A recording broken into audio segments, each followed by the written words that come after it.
From our Eros Park studios in Windhoek, this is Primetime News. Good evening and thank you for joining us. I'm Salima Shimwefeleni Masipa. Our top story tonight, the Deputy Minister of Defence and Veterans Affairs, Hilma Nicanor, has tabled the ministry's budget vote of over 1 billion Namibian dollars in the National Assembly. During her budget motivation, Nicanor highlighted that 93% of the allocated budget during the 2022-2023 financial year was utilized for activities aimed at veterans' welfare programs and preserving the history of the liberation struggle. Let's hear more from the Deputy Minister on the impact of these programs and projects. It remains government's responsibility to uplift the well-being of veterans, majority of whom sacrificed their youthful years for us to enjoy freedom, peace, tranquility, and democracy. Allow me to highlight that the highest cost driver in the budget allocated to Block 31 was towards the payment of monthly grants to the veterans. However, other activities such as once-off gratuity, individual veterans projects, IDPs, funeral assistance, erection of tombstones, medical assistance, counseling, research, documentation, erection of tombstones, medical assistance, counseling, research, documentation of the history of the national liberation struggle were also funded. The monthly payout is not fixed but keeps increasing every month as veterans leave active employment due to various reasons such as retirement, medical boarding, retrenchment, and other factors. Still in the National Assembly, Defence and Veterans Affairs Minister Frans Kapofi has provided an update on the status of new military recruits currently undergoing training at the Okahanja Military School. According to Kapofi, the trainees are in good spirits and performing well. However, he expressed concerns over some recruits who are leaving the training prematurely due to its intensity. Last year, the force recruited 1,500 candidates to fill vacancies left by retired, resigned and deployed members. Let's listen to more details from the Minister on the recruitment and training of new military personnel. I met these youngsters in December. I went there on your behalf to have a little Christmas party. I said, well, you guys, I call them guys, all of them, be it girls or men. I just use the same word. You see, I said, you guys, you don't have your parents. They are all you, and we cannot allow you to go back there. That's why I brought some pandas and they had good meat. A nice party we had, at their school. But that time already, when you look at them, these kids were ready to go ready for the battle. In 2 months, they were ready. You could even see, having been as a person trained myself, when you look at them, you see these kids, if you send them in battle, now they will fight. They were ready, but then you cannot now, and then thereafter, others left again. And then, like that. I have names, I have numbers, but unfortunately, there's nothing we could have done. You could not, you see, you're saying, well, what happened to the money? Yes, the money, there's always a way to use that money.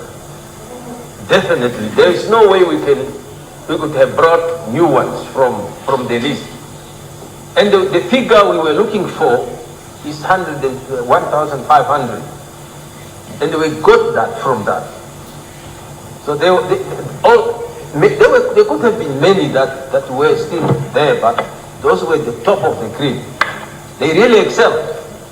But now then, they decided to go away, and the majority of them were males that left. It's another problem. Earlier today, over 100 individuals took to the streets of the capital to raise awareness about multiple sclerosis, a disease that affects the nervous system.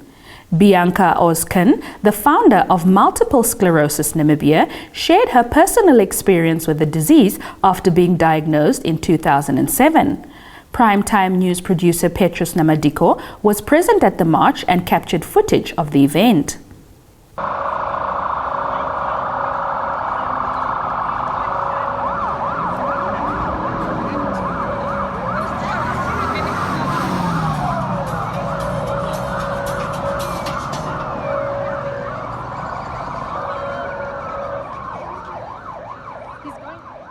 To come back to multiple sclerosis, it's a chronic neurological disease that affects the central nervous system that is made up of the brain and the spinal cord.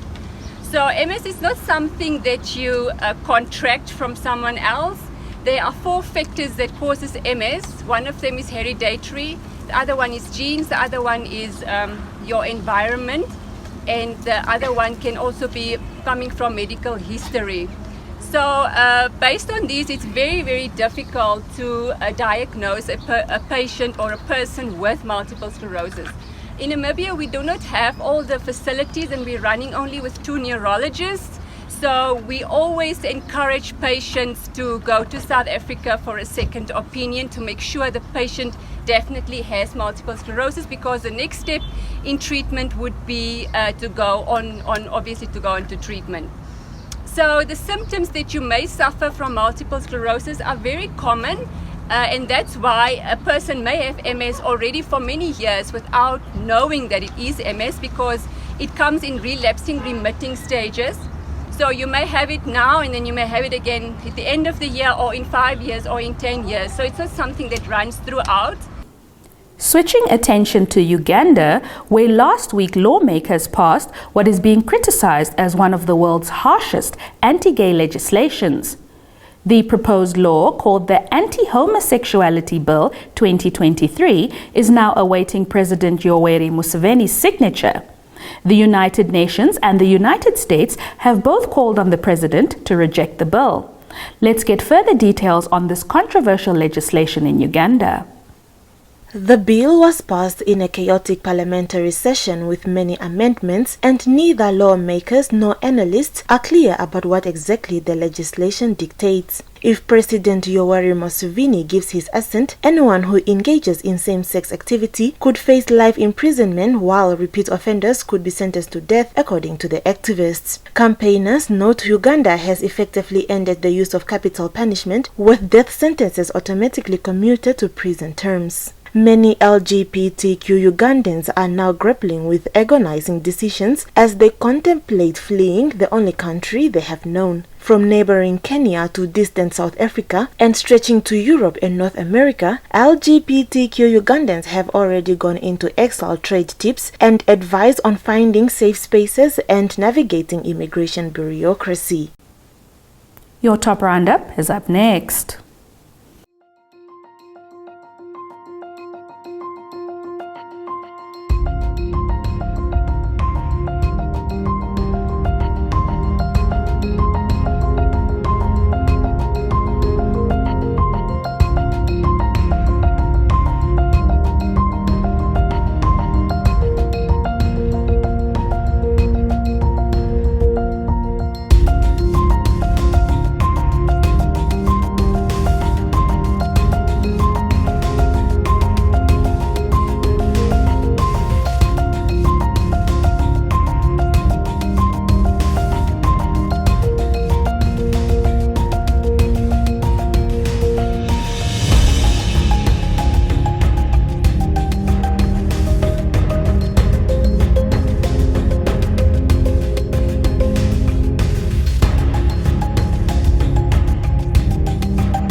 Welcome to Primetime Biz, where business and economics are topical. Leading the segment The South African Reserve Bank took a significant step in combating high inflation rates on Thursday by increasing its main interest rate. The country has been experiencing a wave of power outages and surging electricity prices, prompting the bank to raise its benchmark rate by 0.5 percentage points to 7.75%. Let's take a closer look at the implications of this move and what it means for South Africa's economy. The South African Reserve Bank slowed its monetary tightening in January with a 0.25 percentage point increase in rates. However, inflation accelerated to 7% in February after a slowdown in previous months. Central Bank Governor Lesetja Kganyago stated that the rate hike aims to sustainably rein in inflation over time. South African monetary policy makers began raising rates in November 2021, and in July last year, they unleashed their steepest hike in a decade, a 0.75 percentage point increase. This was followed by another 0.75 percentage point hike in November before slowing the pace in January. Kganyago stated that inflation was driven by rising fuel, electricity, and food prices. Unfortunately, the economy continues to be strained due to the electricity supply crisis affecting the continent's most industrialized economy. South Africa has been experiencing record blackouts that have hampered economic activity over the past year as problems at the beleaguered power utility Eskom have mounted. According to estimates by the energy minister, the outages are costing more than $50 million in lost output each day. The economy risks entering a recession after contracting by 1.3% in the last 3 months of 2022. The central bank has revised down its January forecast of 0.3% economic growth for 2023 to just 0.2%. Reporting for Primetime News, I'm George Hendricks. Moving on, the African Continental Free Trade Area is working towards promoting the use of local currencies in cross-border trade between countries on the continent. According to an official, this move is aimed at reducing dependence on foreign currencies and promoting intra-African trade. Let's delve deeper into the efforts being made by the African Continental Free Trade Area to boost economic integration in Africa. Cross-border trading among countries in the economic community of West African states is already happening through the use of local currencies instead of the use of US dollars, said Wamkele Mene, Secretary General of the African Continental Free Trade Area Secretariat, on the sideline of a trade forum in the Kenyan capital of Nairobi. Mene says that the African Continental Free Trade Area bloc wants to expand to other regional blocs, including the East African Community, which is in talks with the African Export-Import Bank. He said the cost of currency convertibility due to the use of US dollars in trade among African countries is close to $5 billion annually. That concludes our top news segment for this evening. Up next, we have a roundup of the latest developments in the world of economics, followed by a comprehensive weather forecast.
We kick off our sports segment with some exciting Formula One news for Red Bull fans. Max Verstappen set the pace in opening practice at the Australian Grand Prix earlier today, outpacing Mercedes' Lewis Hamilton.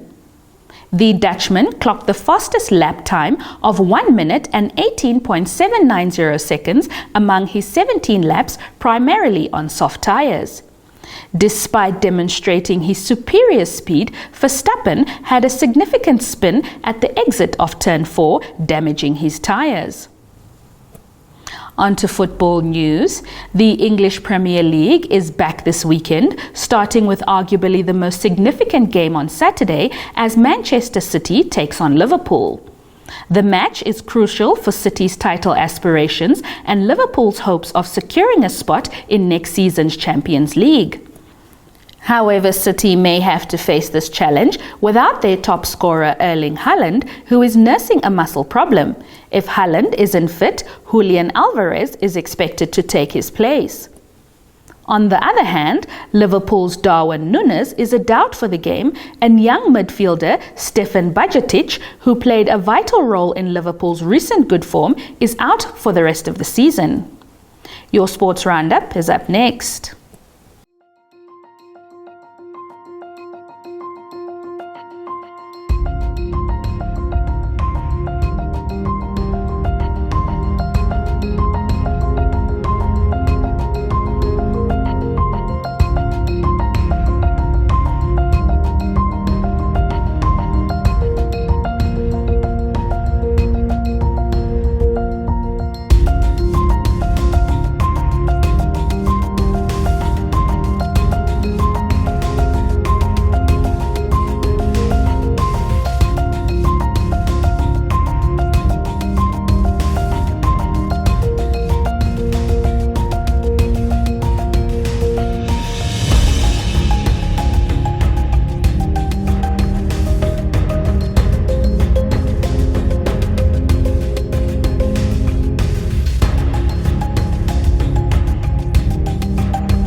And with that, we've come to the end of tonight's bulletin.